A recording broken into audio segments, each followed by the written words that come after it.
Now, let me tell you something about seeing people clearly. We spend so much time looking at others, judging them, forming opinions, deciding who they are and what they're worth. But most of what we see is costume and mask. We see the performance, the act, the carefully constructed image that people present to the world, and we mistake this for reality. But there are two things, just two simple things, that will show you who someone really is.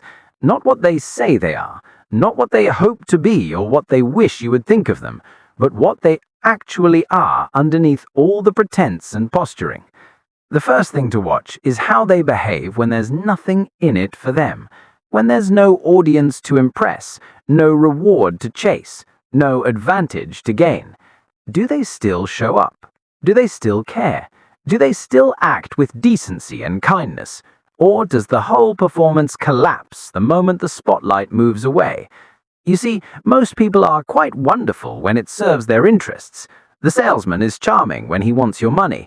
The politician is compassionate when he wants your vote. The lover is attentive when he wants your affection. But what happens when the transaction is complete? What happens when there's nothing more to get from you? This is when the mask slips. This is when you see the real person standing there, perhaps confused that they even have to keep pretending now that the deal is done. Watch how someone treats the waiter who has already brought the food.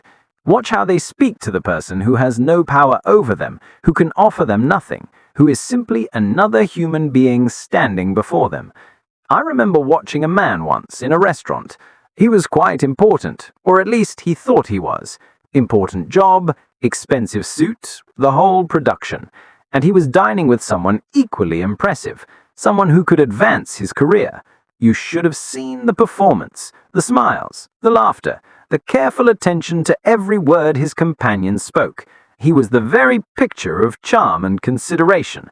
But when the waiter came to refill his water, he didn't even glance up. When the busboy bumped his chair by accident, he snapped at him without breaking his conversation with the important person. The young man who brought more bread to the table might as well have been invisible. And right there, in those tiny moments that he thought didn't matter, his true character revealed itself. Because you see, character is not what you do when people are watching. Character is what you do when no one important is looking, when there's no credit to claim, no reputation to protect, no game to win. That's when the truth comes out, like water finding its level. The second thing to watch, and this is equally important, is what amuses them, what makes them laugh. Not the polite laughter of social occasions, but the genuine, spontaneous laughter that bubbles up when they forget to control it. Because laughter is one of the most honest things about us. When someone laughs at cruelty, at the misfortune of others, at jokes that demean and diminish, you're seeing something real. They can say all the right things about compassion and kindness. They can speak beautifully about justice and fairness. But if they're gigging at someone else's pain, if they find humor in humiliation, if they're amused by meanness disguised as wit, then you know what's actually living in their heart. I once knew a woman who spoke constantly about her love of humanity, about her dedication to helping others, about her spiritual nature. She had all the right books on her shelf, all the right ideas in her head, but she would laugh, really laugh, when someone told stories about making others feel small. When someone described an embarrassing moment for another person, her eyes would light up. When gossip turned cruel, she leaned in closer, and there it was, the real person showing herself in those unguarded moments of laughter. Because you can control your words, you can manage your image, you can present yourself as anything you wish to appear to be. But laughter is involuntary.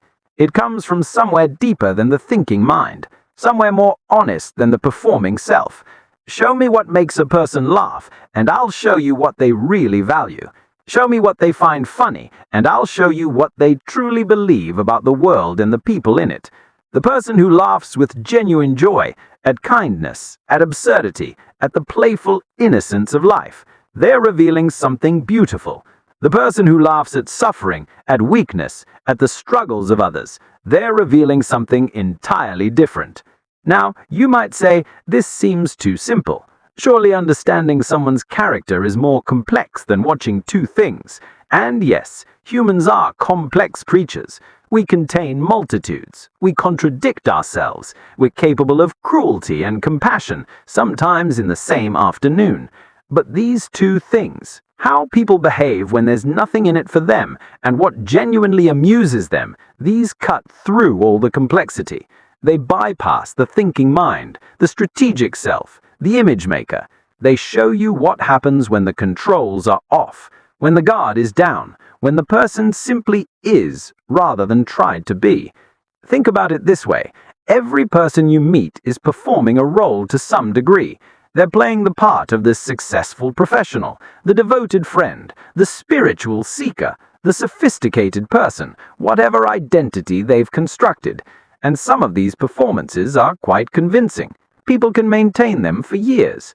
But the performance requires effort. It requires attention. It requires the person to remember their lines and hit their marks. And there are moments, brief moments, when the effort relaxes, when they forget to act, when they simply react. Those moments when there's nothing to gain, that's when the effort drops. Why pretend for the waiter? Why be kind to the janitor? Why treat the homeless person with dignity? There's nothing in it for you. And so if the kindness was only ever a costume, it comes off. But if the kindness is real, if it comes from something deeper than strategy, then it continues. It flows naturally, because it's not work to be kind. It's simply what you are. And those moments of laughter, those are equally unguarded. Laughter happens too quickly for the thinking mind to catch.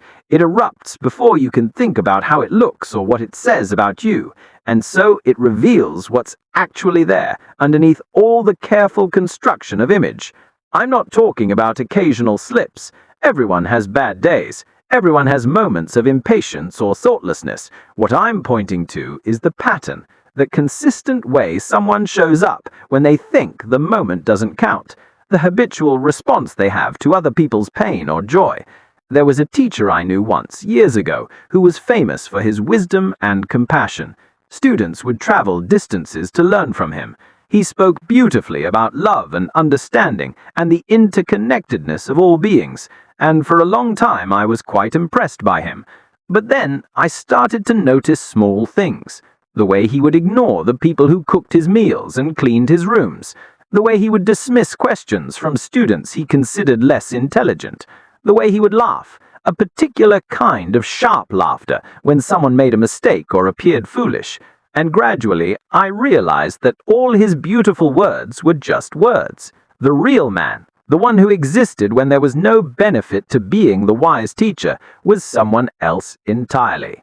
Someone impatient with anyone who couldn't serve his image. Someone who found amusement in the stumbling of others. The contrast between his performance and his reality was so stark that it became almost comical.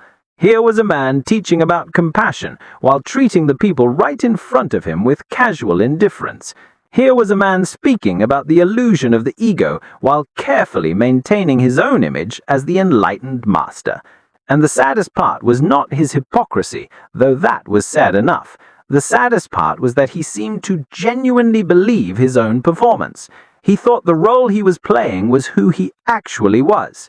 This is what happens when we don't pay attention to these two things. We get lost in the story people tell themselves. We believe the performance. We confuse the actor with the role. And then we're surprised when the person we thought we knew turns out to be someone entirely different. But if you watch how someone behaves when there's nothing in it for them, you won't be surprised. You'll see clearly. You'll know who you're dealing with. And if you notice what genuinely amuses them, what makes them laugh when they forget to control it, you'll understand what's actually living in their heart. Now here's something interesting. Once you start paying attention to these two things, you'll also start noticing them in yourself. You'll catch yourself being short with someone who can't advance your interests. You'll notice yourself laughing at something cruel or mean-spirited. And in those moments, you'll see your own character revealing itself. This is actually good news, because you can't change what you don't see. As long as you're identified with your own performance, as long as you believe you're careful